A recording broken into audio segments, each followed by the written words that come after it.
Alam niyo po ba, tuwing spring season dito sa Japan, halos karamihan po sa atin nakakaranas ng ganitong sakit. Alam niyo po ba kung anong sakit itong nararamdaman natin tuwing spring season dito sa Japan? Ito po yung tinatawag natin na...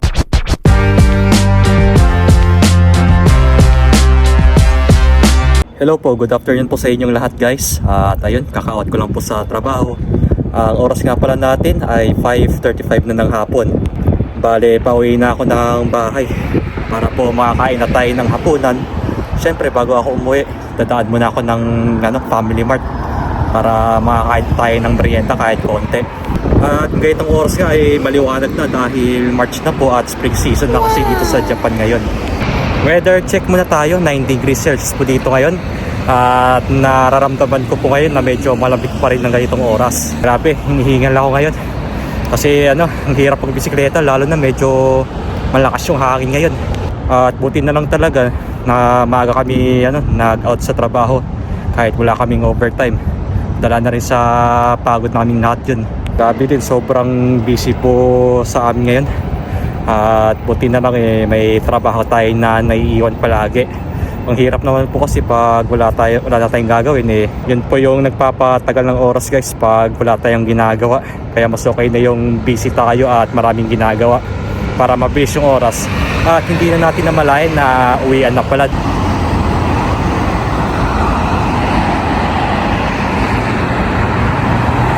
Nandito na rin ako ngayon sa Family Mart. Daan muna tayo dito saglit para makakain tayo ng merienda, para hindi po tayo magutom pagka uwi natin ng bahay.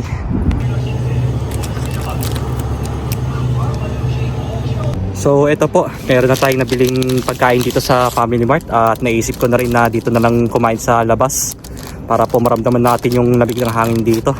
Dahil napaka-presko po at talagang masarap po sa katawan yung lamig ngayon. Anyways, ito nga pala yung binili kong merienda ngayon, Famichiki. Wow. Tapos ito, KitKat, para mabawasan yung pagod natin. Dahil ito pong chocolate nakakabawas po ng pagod sa akin to.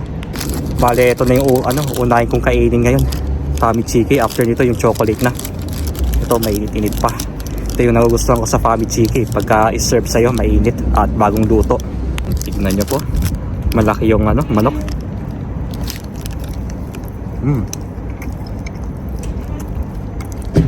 Ang juicy ng manok.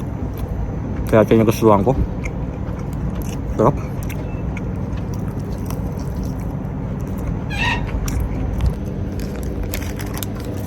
Sarap. Tapos ito naman kakainin natin, KitKat. Wow! Sarap.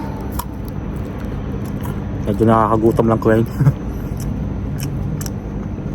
Kakauwi ko lang po ng bahay guys. At ayun, papahinga muna ako bago tayo kumain ng hapunan. Kasi po medyo maaga-aga pa naman at mag-aalas 6 pa lang kasi ng gabi. Siguro kakain na lang ako mamaya pagka 6:30 na. Para makapagpahinga na tayo maya-maya. Ito na yung ulam natin ngayong hapunan guys. Ito, ebi fry. Wow. Tapos may naiwan pang sinigang na baboy. So ito na lang yung naiwan. Bali, ubusin na natin siya ngayon. I-microwave na lang natin. Yan, tapos 1 minuto lang. Hintayin lang natin to uminit.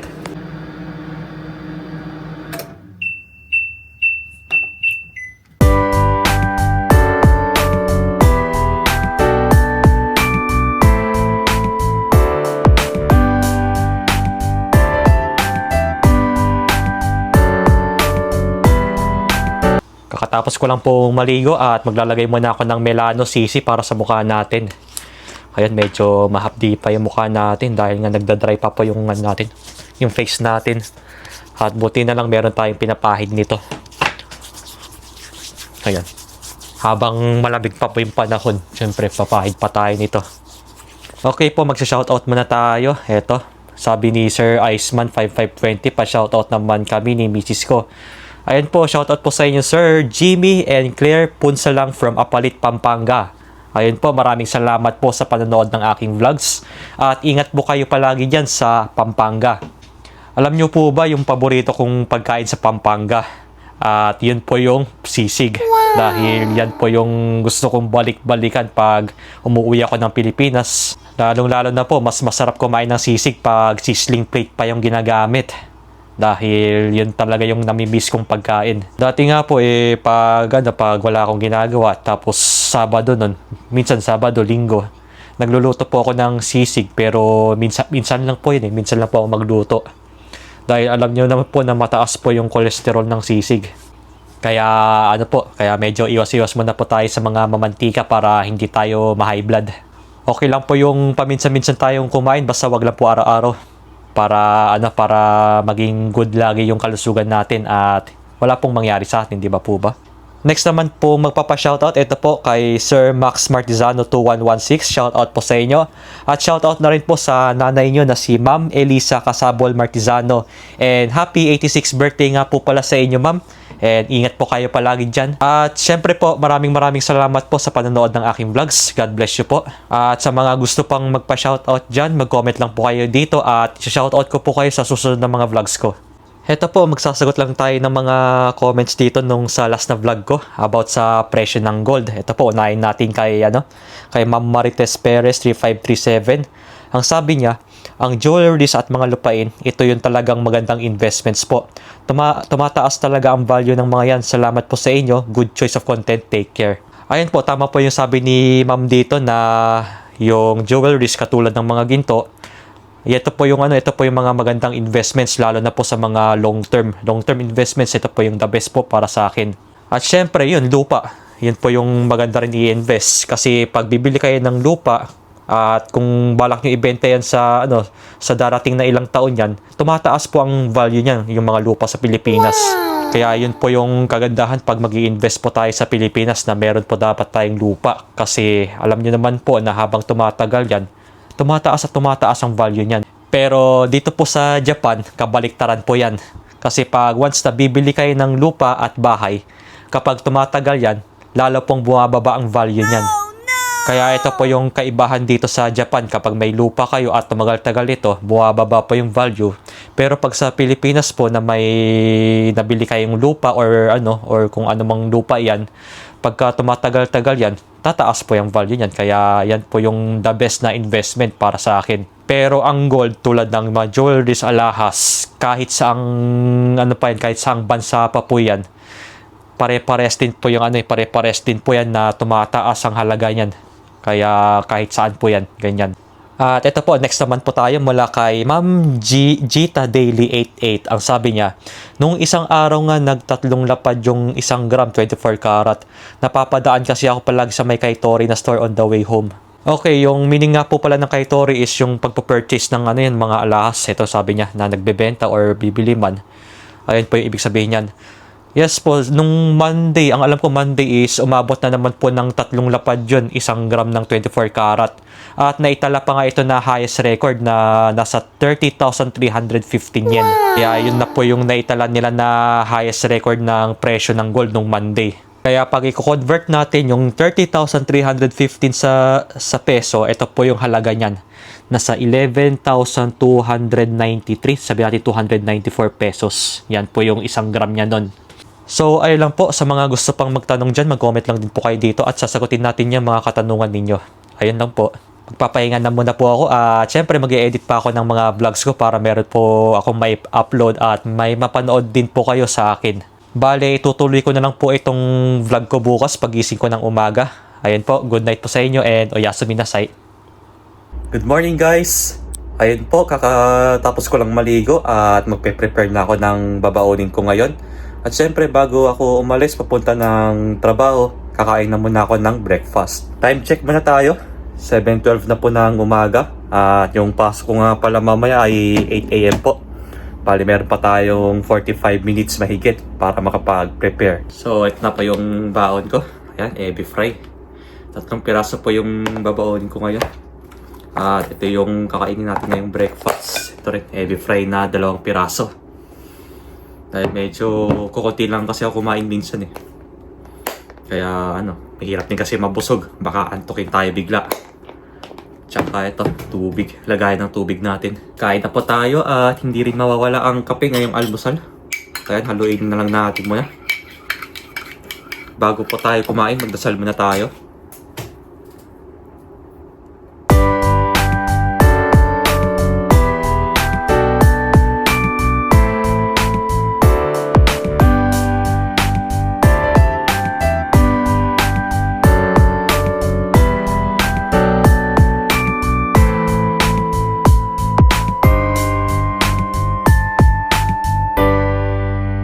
Okay po, palabas na ako ng bahay at nagbibisikleta na ako papunta ng company namin.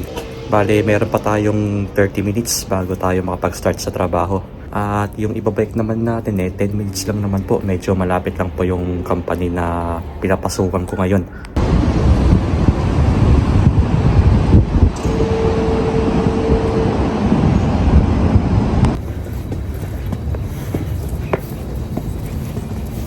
Okay po, kaka-out ko lang sa trabaho ngayon at papunta muna ako ng Amagasaki dahil meron na akong bibilihing gamot guys. Ayun, medyo maaga-aga na naman tayo nakapag-out.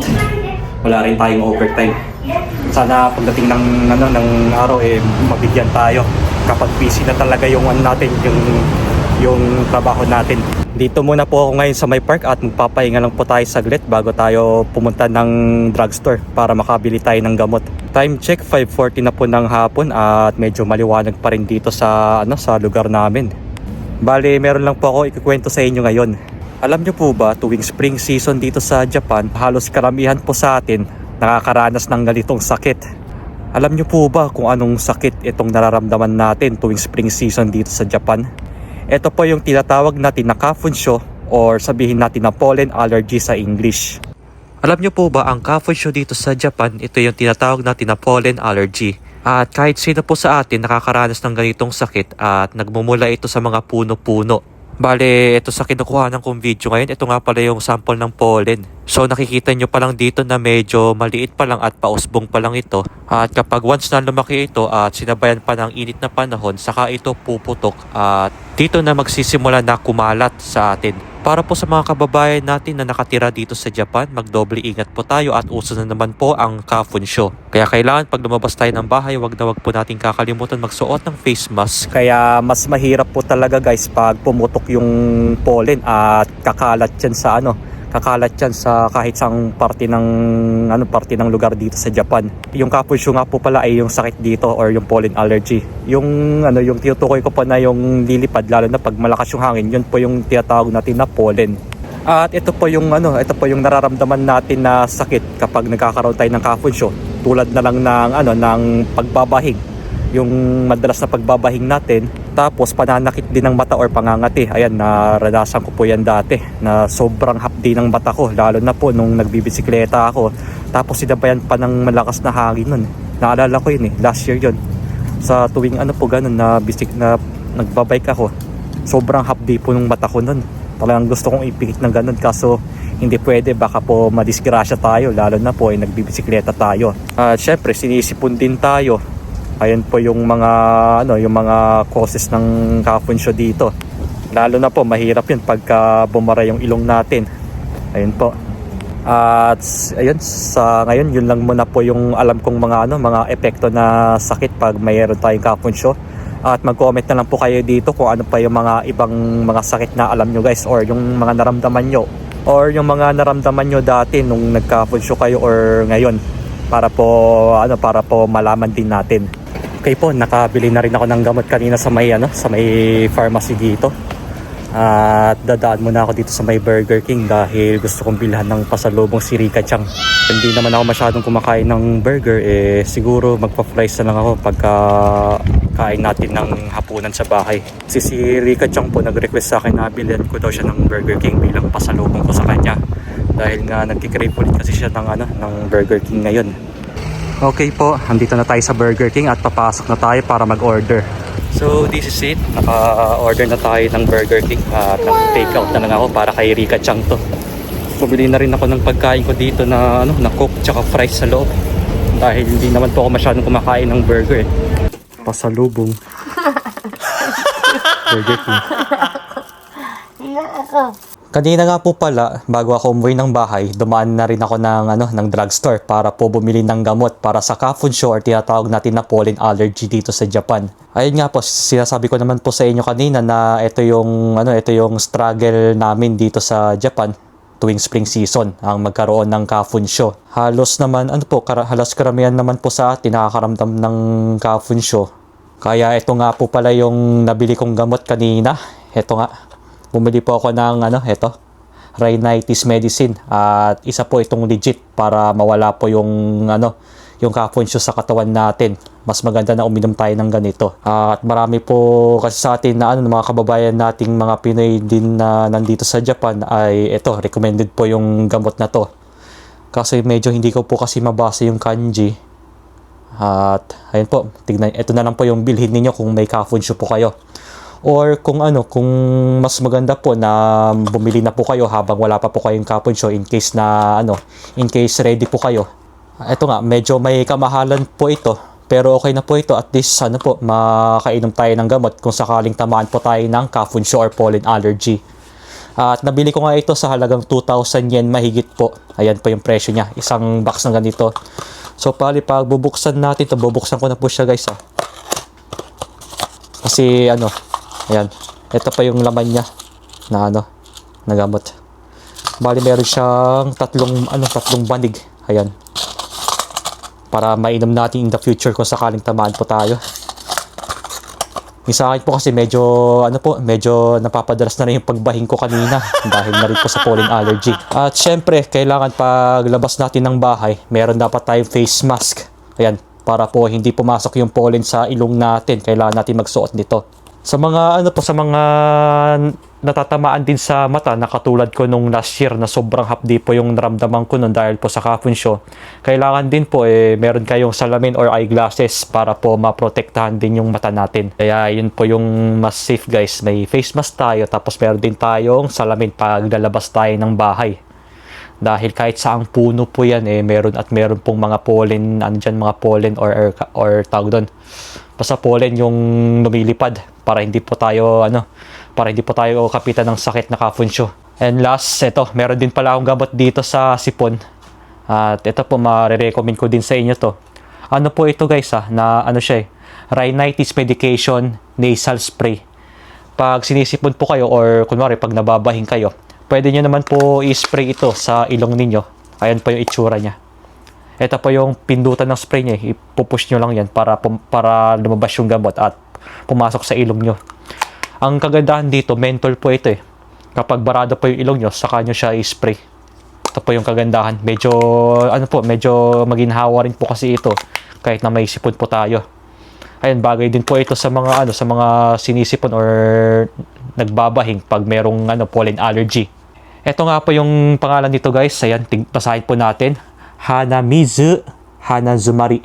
So, ang ibig sabihin pala ng Hanamizu, ito po yung kanji niya. Ayan, nababasa niyo po. Medyo malabo siya. Ayan, tignan niyo na lang. Ayan. Yung Hanamizu, ang ibig sabihin niyan ay sipon or colds. Yan po yung ibig sabihin. At ang Hanazumari, ang ibig sabihin niyan ay pagbarado po yung ilong niyo or sabihin natin na clogged nose. Yan po yung ibig sabihin niyan. Ayan, ito po, medyo nababasa ko naman po ito at yung kanina po. Medyo hindi ko po mabasa itong kanji na to Basta ito Hana, tapos ito na yung hindi ko na mabasa. Ang Hana po is ilong yan Pag ito yung kanji, Hana is ilong. Kasi may iba kasing words ang mga Hana Ilong, ang Hana is flower din, pero ibang kanji ng flower Tapos, pag sinabi natin na ubo in Japanese, ang ibig sabihin yan ay seki. Or sabihin natin cough. Yun po yung Japanese niyan. So, ayun lang po. Para po sa mga kababayan din natin na nandito sa Japan, magdoble ingat po tayo dahil grabe na po ang ka-funsyo ngayon at nakikita niyo po pag lumalabas tayo ng bahay talaga nagsisiliparan po yan. At mas malala na po ngayon yung ka-funsyo ngayon kaysa nung last year po. Kaya wag po ninyong kakalimutan magsuot ng face mask at saka kung hanggat maaari po magsuot po tayo ng salamin para hindi po tayo magkasakit or masaktan yung mata natin dahil sobrang hapdi po yan pagka pumasok din yung pollen sa mata natin. At basta, ingat lang po kayo guys and God bless you all. So hanggang dito na lang muna po tayo at bago po ako magtapos, huwag niyong kakalimutan mag-like, comment and subscribe sa aking YouTube channel at hit nyo na rin yung notification bell button para lagi kayo updated. Abangan nyo na lang po ang susunod na mga vlogs ko.